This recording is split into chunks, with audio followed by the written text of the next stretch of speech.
Bu inson ko'p mashaqqatli va sharafli yo'lni bosib o'tdi. Jiddiy jahd bilan o'z maqsadi tomon intildi. Har qanday og'ir ahvolda ham sabr toqatni yo'qotmadi, shukr qilib yashadi.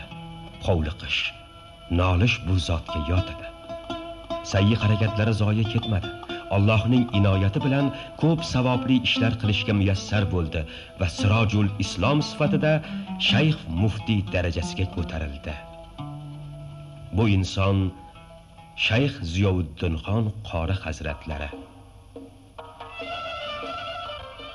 Ziyovuddin mashhur diniy oilada tavallud topdi.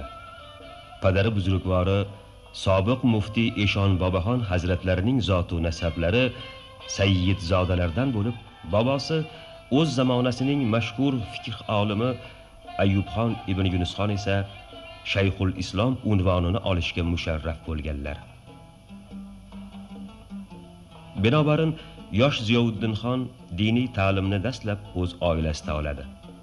7 yoshida Toshkentdagi Tahfizul Qur'on madrasasiga kirib, 13 yoshida Qur'oni Karimni tamomila yod oladi. Bu esa kelgusida tafsir, hadis, tariqat, fiqh ilmlarini puxta o'zlashtirishda katta vasila bo'ldi.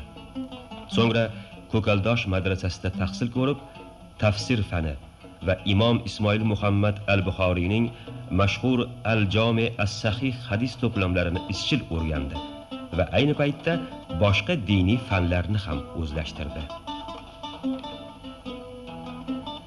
Endi olgan bilimlarini amalda tatbiq etish, kuch g'ayrati, aql idrokini ishga solish payti kelgandi.